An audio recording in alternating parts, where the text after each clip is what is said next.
Quem está aqui conosco é o Donato Doenberg da EPAGRE, também o Wander Dombrowski, que é secretário de Desenvolvimento Rural de Canoinhas, e eles estão aqui para falar sobre o que vem pela frente. A gente teve um evento muito bacana semana passada, que foi do Cultura do Milho, e agora qual é a novidade, Donato? Seja bem-vindo, começando por você, então, bom dia. Bom dia, Ednei, bom dia, Estela, Maris, bom dia aos ouvintes e que está assistindo também, né, o programa ao vivo aí. É muito bom estar aqui para falarmos de mais uma ação, né? Essa ação da semana passada que você citou foi muito bom, o resultado superou as expectativas em termos de público, legal, de qualidade, né? Foi muito bom, obrigado aí pelo apoio de vocês. Interessantíssima a matéria que o Alexandre fez, né? Muito bem explicada ali pelos técnicos que foram entrevistados, né? Obrigado pelo apoio na divulgação e também pela cobertura do evento lá, que foi um evento da EPAGRE, em parceria com a Prefeitura também. Então estamos aí hoje para falar do Plano Municipal de Desenvolvimento Rural, que vai ser refeito, vai ser reeditado nessa nova gestão aí da prefeita Juliana, do Vanderlei como secretário municipal, e nós, EPAGRE, estamos coordenando esse trabalho, por isso que estamos aqui junto com o secretário. Lembrando que o plano inicial, né, Wander, lá de 2007, é quando o Donato era secretário de Desenvolvimento Rural do governo Leoberto, não é isso? Exato, bom dia, Ednei, já trabalhava com o Donato, parceria sempre está junto, longa, né? É longa, e até, bom dia, Estela, bom dia aos ouvintes do J+.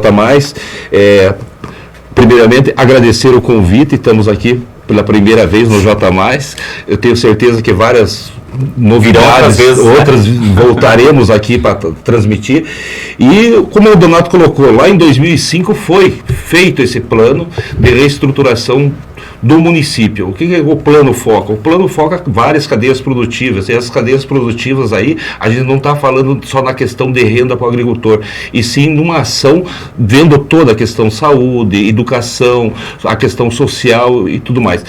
E esse plano, desde que foi reestruturado o Conselho agora, que foi em março, nós reestruturamos o Conselho Municipal de Desenvolvimento Rural, lá dentro foi comentado e, no caso, foi apoiado por todo o Conselho a reestruturação. Esse plano não será jogado fora. Esse plano aqui nós estamos revendo todo o plano, estamos trabalhando sobre todas as cadeias produtivas, e o interessante de Ney Estela e o Donato, nosso amigo que está aqui do lado, esse plano é um plano a curto, médio e longo prazo. Nós estamos pensando até para 15 anos esse trabalho que está sendo desenvolvido. Por isso, da importância disso aqui.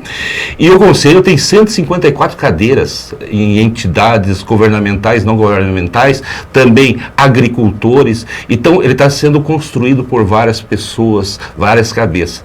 E hoje, até na parte da manhã, antes de nós vir para cá, que nós estamos a semana inteira correndo para desenvolver toda essa parte com apoio da coordenação da EPAGRE, a logística do trabalho que será desenvolvido, e ficou muito interessante você repassar esse plano hoje, você vê que as coisas que foi discutido lá no passado, hoje aconteceu. Então, a gente às vezes comenta assim, 15 anos, vocês não estão loucos? Não. 15 anos, daqui 15 anos vão discutir o que foi discutido, que será dia 3 e 4 na Mas aí você tocou num ponto muito sensível, né, Wander? E o Donato muito bem sabe disso. Como garantir essa continuidade se esse ciclo técnico depende de um ciclo político, né? Mas aí eu acho que nós temos algumas coisas interessantes para trazer para a nossa comunidade aqui. Primeiro, revendo, como o Wander falou agora na parte da manhã ali, para fazer uma apresentação, uma revisitação nesse plano junto com os conselheiros na semana que vem, a gente estava preparando um material ali e vendo o que foi atingido, o que foi alcançado, o que foi planejado lá em 2005, na época do Leoberto, e o que a gente atingiu. Até falávamos antes aí nos bastidores a questão do turismo rural, né? Nos chamavam de loucos na época, falar em turismo rural em Canoinhas há 15, 20 anos atrás. Olha o que nós temos hoje aí. É realidade, está trazendo renda, está trazendo diversão, lazer para a nossa comunidade como um todo. Então, autoestima pro produtor, né? Porque o pessoal lá prepara os cafés, gente, meu Deus do céu, de comer rezando, Estela. Maravilhoso, Você passa uma semana sem comer depois de tanta coisa que você come lá, mas é muito bom. E pegando o gancho do Donato, você vê, é uma das ações, mas ali também, nós revendo o plano hoje na parte da manhã, porque isso aqui vai ser discutido tudo na segunda e na terça, o mercado público municipal. Não existia o mercado público, a feira livre era ali na frente da igreja e tudo mais. Através do plano foi construído esse trabalho, e hoje o fato está lá, está acontecendo, existe o mercado público municipal. Então são ideias que às vezes você pensa, é loucura? Não, mas lá na frente acontece. E como foi custoso sair esse mercado, né? Foram anos, construtora faliu, sei lá, ou deixou, abandonou, depois veio outra, depois foi toda uma história. Como é difícil no serviço público a gente conseguir fazer as coisas acontecerem, né? E é um bom exemplo do mercado público, que graças a Deus agora está funcionando, né? E até pegando esse gancho do Ednei, Vanderlei, é interessante a gente colocar que esse momento do dia 3 e 4, no dia 3, basicamente vai ser um momento de capacitação e de informações para os conselheiros, onde a gente vai colocar exatamente essas dificuldades que a prefeitura tem, a legislação pública, como é que funciona um orçamento público, o departamento jurídico, a administração vão trazer para nós, para o conselho, algumas informações, porque senão, como é que esse conselheiro vai conseguir planejar alguma coisa lá no segundo dia se ele não tem o conhecimento? Então, está sendo cuidadosamente preparada a metodologia para esses 2 dias, né? Nós temos o apoio da nossa equipe da IPAG, inclusive de Florianópolis. Por quê? Porque nós estamos fazendo um piloto. Canoinhas, se der certo, e vai dar certo, a elaboração desse plano aqui, né, Vanderlei, nós vamos replicar isso para outros municípios do estado. Essa é a ideia da IPAG como coordenadora da elaboração do plano. Mas voltando na tua pergunta, eu acho que precisa ser dito aqui uma coisa que fez toda a diferença nesse plano aqui. Muitas das ideias que surgiram aqui, do planejamento que foi feito, nós, enquanto poder público na época, junto com o Conselho, transformamos em leis municipais. A lei de incentivo à pecuária, a lei do porteiro adentro, a lei do incentivo à olericultura, a lei do incentivo à pecuária de leite e várias outras leis que surgiram para garantir aquela tua preocupação de dar perpetuação aos programas. Tanto que um porteiro adentro, né, Vanderlei, está até hoje aí, precisa reformulação, é isso que nós vamos fazer agora, mas porque quando se fala, o Vanderlei falou que é um plano que nós estamos pensando para 15 anos, são mais de uma gestão, são mais de uma reeleição nesse processo. Então, nós são, às vezes, partidos diferentes, sim, e daí com políticas diferentes. E o grande mal do país, né? Eu não sei, não vivo em outros países para saber, mas é incrível como aqui no Brasil a gente tem essa coisa de tem que destruir tudo que o outro fez para poder, né? Exato. E não estou falando nem de governo federal, nem de estadual, município, tudo, né? E aproveitando o gancho aqui, a importância do conselho ativo. Então, na reestruturação do conselho, porque o conselho estava parado também, nós tivemos que reformular todo, aumentamos o número de cadeiras de agricultores dentro do próprio conselho, por isso que é um conselho tão grande, com 154 cadeiras, então é um conselho forte, atuante, e o que a gente quer? Mude uma gestão, o conselho continue, porque o conselho tem voz ativa. Mas o conselho não tem nenhuma ingerência política, ele é todo formado por... quem que elege o conselho? O conselho foi elegido através, no caso, da executiva. Existia executiva, chamamos as executivas de entidades, Embrapa, Cidasc, agricultores também, sindicatos rurais, aonde nós trabalhávamos no passado com eleições, mas como não dá muito tempo para você trabalhar com essa parte de eleições, através das entidades a gente foi colocando nomes e saiu o convite. E por nossa gratificação, todos que convidaram aceitaram o convite. Eles sabem do compromisso que é o Conselho Municipal. São esses membros do Conselho que vão discutir o plano. Também. Exatamente. Uhum. E qual que é o poder de deliberação dessa revisão que vocês vão fazer? Porque, claro, está você envolvido hoje, o secretário de Desenvolvimento Rural, ou seja, o poder público está ali junto, né? O poder executivo está ali junto. Mas isso depende depois de uma Câmara de Vereadores, tudo para vocês conseguirem transformar isso em lei, por exemplo, né? Porque essa é a ideia, né? Para fazer eu acho que pelo regimento interno do Conselho, Ednei, o que for, porque essa reunião, apesar de ser uma oficina de planejamento, ela tem uma convocação do presidente, né, do presidente do Conselho, que é o Vanderlei, para elaborar esse momento. Então ele já tem força, ele já tem força de lei. Uma vez que existe uma lei que cria o Conselho, tem um regimento interno que organiza as ações do Conselho, e esse planejamento ele está acontecendo dentro desse rito. Então, esse plano aqui, ele, claro, depois o que a gente pode fazer, né, até foi boa essa tua pergunta, pode-se encaminhar o plano para a Câmara de Vereadores, para homologação, ou para... a minha questão é a seguinte, Donato, a minha preocupação é a seguinte, que esse trabalho que vocês vão realizar na segunda e na terça, ele encontre eco porque vai ter que passar pela questão política, ou seja, pelo poder público, que ele vai realmente encontrar lá o amparo que ele precisa, o tratamento que ele precisa para se efetivar. Aproveitando, Ednei, então, no trabalho também que eu desenvolvi lá atrás, eu sou formado em gestão pública também, o meu TCC foi sobre o Conselho Municipal de Desenvolvimento Rural. E um eixo que eu achei ali, que o presidente do conselho não deveria ser o secretário de Agricultura, porque daí você pode até focar numa questão política e tudo mais. E até o conselho entendeu isso. Hoje eu estou como presidente do conselho, mas a ideia é que seja totalmente à parte, ele não seja do poder público o presidente do conselho, para que isso dê continuidade dos trabalhos. Então essa é a ideia, certo? Mude governo, não mude governo, o conselho seja ativante e dê continuidade desses trabalhos. Eu acho que a preocupação tua, Ednei, com relação à continuidade é a mesma que a gente tinha lá atrás e que nós continuamos tendo hoje, para não perder todo um trabalho que está sendo feito. Olha, lá desde março nós estamos trabalhando e ele vai culminar com um trabalho lá em dezembro. Porque a primeira parte do plano, aquilo que for construído de curto prazo, que é para essa gestão agora trabalhar, nós pretendemos estar com isso pronto e nas mãos da prefeita em agosto. Nós temos um mês aí ainda para finalizar toda a redação e tal. De médio e longo prazo, que são aquelas ações mais estratégicas, nós vamos ainda trabalhar na sequência com as câmaras técnicas do Conselho. Por exemplo, vai sair lá uma área, uma sugestão de um trabalho numa determinada área. Vai ser criada uma câmara técnica para aquela área, então, desenvolver aquilo que é de médio e longo prazo. E esse prazo é até dezembro. Então, nós temos aí ainda, nós vamos trabalhar praticamente um ano em cima desse plano. E nós não podemos perder isso. Então, a tua preocupação é a mesma nossa. Eu vejo que nós temos algumas amarras legais, aqueles projetos importantes, transformar em lei municipal mesmo, continuar com essa mesma postura. Homologar esse plano em termos de Câmara de Vereadores, a gente tem que ver bem certo essa questão de legislação, como é que funcionaria isso. Que, por exemplo, algumas resoluções do Conselho, resolução do porteiro adentro, a gente passava pela Câmara, a Câmara homologava a resolução do Conselho. Porque o Conselho, pelo seu regimento interno, ele pode emitir resoluções, pareceres, etc, etc. Isso é legal, então ele já dá uma certa força legal. Mas o mais importante que eu vejo seria isso que o Vanderlei colocou. O Conselho ser forte e ser ativo, porque se ele não cobrar, não adianta ter a lei lá.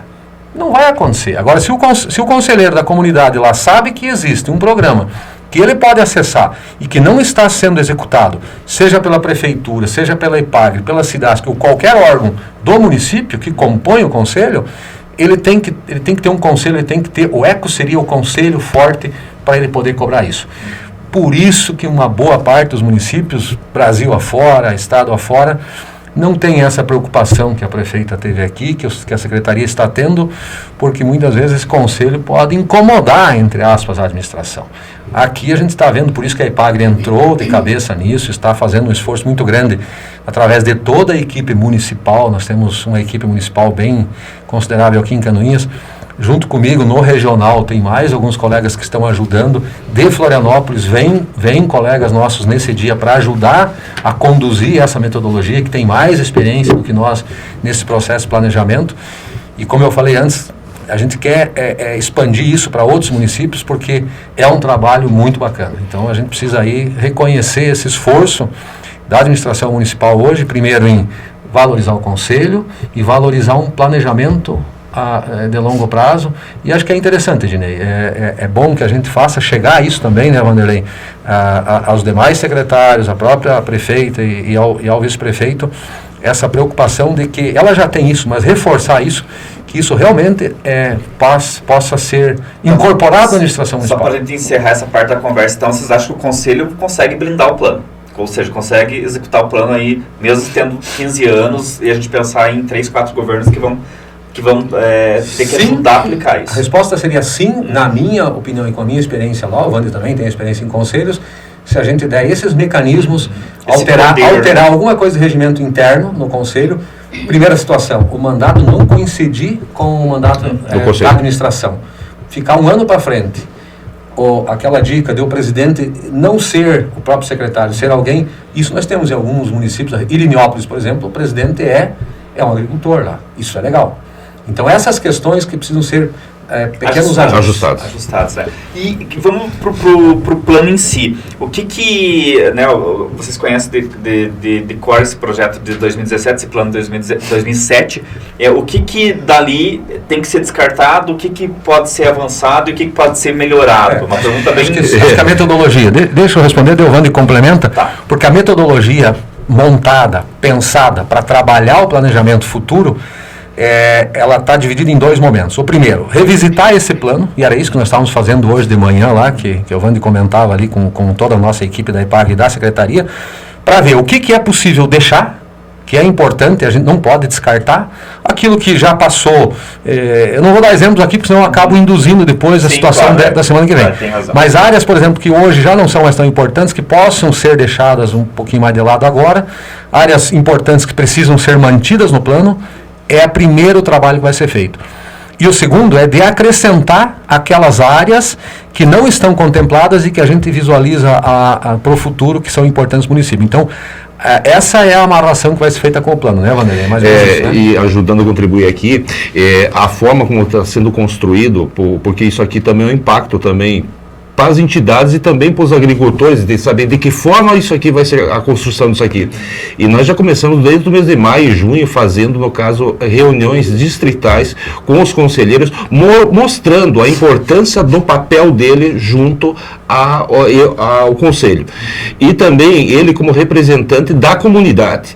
Então, lá ele está fazendo um levantamento e conversando com as pessoas numa roda de chimarrão, conversando o que eu quero para o meio rural. Não seria questão somente de renda, produção e tudo mais.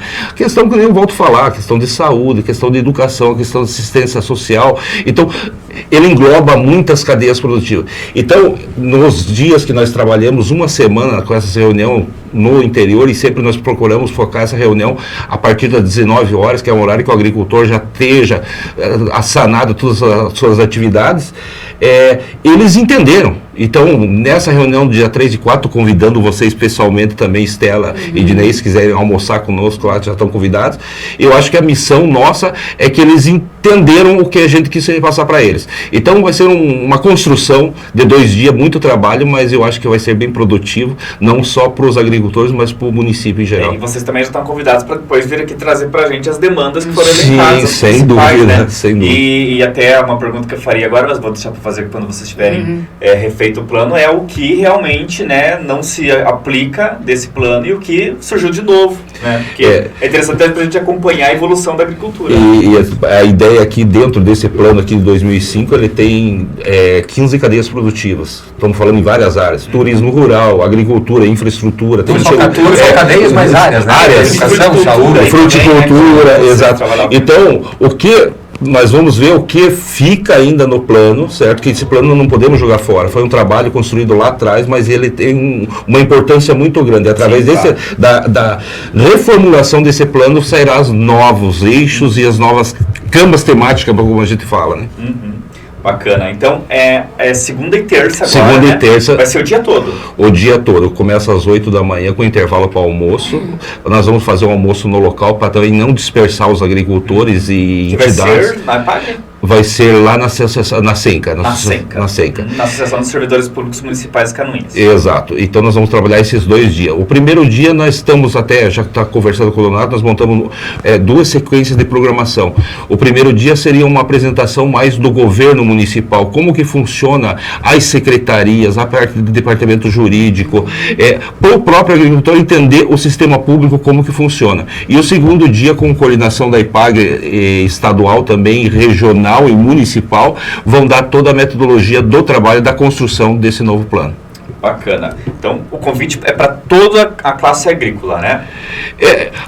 Nós estamos focando no conselho, certo? O que vai ser discutido lá são os conselheiros que vão dar a sua voz. Até porque, né, Ednei, acho que, Wanda, é bom deixar isso claro. Essas reuniões distritais, a gente fez uma reunião de sede aqui também. A gente chama dentro dos trabalhos de extensão da IPAG de reunião de sede, quando ela acontece na sede do município com as entidades que trabalham com agricultura. Então, nas reuniões distritais, que foram 5, mais a sexta, que foi a reunião de sede, com esses conselheiros que estão hoje empossados, a gente já passou toda essa metodologia que vai ser construída, discutiu com eles, fez ajustes na programação, ouviu eles o que eles gostariam também que a gente apresentasse como diagnóstico, para que eles, a partir disso, possam fazer o planejamento. E aí, eu sempre brincava, a lição de casa de vocês, o que é o tema de casa? É ouvir as bases de vocês. O representante do distrito lá de Felipe Schmidt, por exemplo, ouvir, conversar com as comunidades lá e trazer as demandas, não ser uma demanda só dele como conselheiro. As mesmas coisas para a entidade. Ainda agora de manhã conversava com os nossos colegas do escritório municipal ali, nós temos ainda até semana que vem para dar uma melhorada ali naquilo que a gente está pensando em trazer como propostas do trabalho da EPAGRE para dentro do município, e assim cada uma das entidades e cada uma das localidades. Isso já está acontecendo. A metodologia que foi construída em abril, junto com o nosso pessoal lá de Florianópolis, da EPAGRE, já previa todas essas etapas. Elas são, ao todo, 5 etapas. Essa etapa que está acontecendo agora, na semana que vem, é a terceira etapa do trabalho global do plano. Então, tem um capital intelectual, tem um pensamento estratégico muito grande por trás disso, né? E ressaltar, né? Com custo zero praticamente para a prefeitura. É um almoço que vocês vão gastar ali, né, Wander? Mas assim, nenhuma das entidades que está participando desse processo está cobrando nada da prefeitura. É um processo feito a muitas mãos, com o empenho de cada participante. Então isso é muito legal também a gente deixar registrado. É chegar junto realmente para ajudar, para contribuir, para desenvolver a nossa região, que é muito importante, né, Exato. E Ednei, só para vocês terem um exemplo, Estela também, vou dar um exemplo do Porteira Dentro, que é um programa que vingou, pegou, e além disso, isso começou aqui... com o Donato, né? Lá atrás, 2005. E esse programa, ele foi repassado para vários municípios. Os municípios pegaram a ideia e colocaram em prática. São Miguel do Oeste veio copiar o modelo aqui, lá do extremo oeste. Só que o programa, ele foi criado na época e ele precisa de reestruturação. E isso aqui, ele ficou parado também no tempo. Então, o Conselho também vai trabalhar em cima disso, de dar liberdade para a Secretaria desenvolver e trabalhar, porque senão você fica engessado. Você não consegue trabalhar. Então você vê que é um programa que funcionou, está funcionando, então o que nós precisamos? Melhoramento. Aprimorar. Obrigado por vocês terem vindo, bacana. Eu já deixo o convite, né? Eles vão vir depois aqui, que o plano estiver finalizado, para a gente analisar ponto a ponto o que eles estão planejando, né? A partir desse estudo, então, que vai ser feito na segunda e na terça. Donato, seja sempre muito bem-vindo, né? Vânia também, é a primeira vez aqui no J+, de muitas. De muitas, tenho certeza. Com certeza. Nós que agradecemos e quero também em nome da equipe da Secretaria, que é uma equipe fantástica, colocando também, estamos tendo dificuldades, certo, mas a gente está vencendo. É uma equipe muito bem formada, uma equipe com toda a responsabilidade, então dá os parabéns para a equipe também da Secretaria. Com certeza. Deixa eu, antes da gente ir para o intervalo, bom dia para o Valdinor, para a Patrícia, para o Sérgio está dizendo que a situação ali da Avenida Expedicionários tem uma lombada a 50 metros dali de onde a gente mostrou o ponto. É cultura mesmo, que o pessoal não para na faixa. Vão ter que pôr mais uma lombada, certo? Depois o pessoal vai reclamar da lombada. Bom dia para o Fernando também, né? Ele está dizendo que o Conselho de Alimentação Escolar estará participando do evento também e compartilhando suas experiências. Né? O Fernando, acho que é presidente do Conselho, presidente do Conselho de Alimentação Escolar. Convidamos 2 conselhos também para fazer um intercâmbio. bate-bola lá com eles.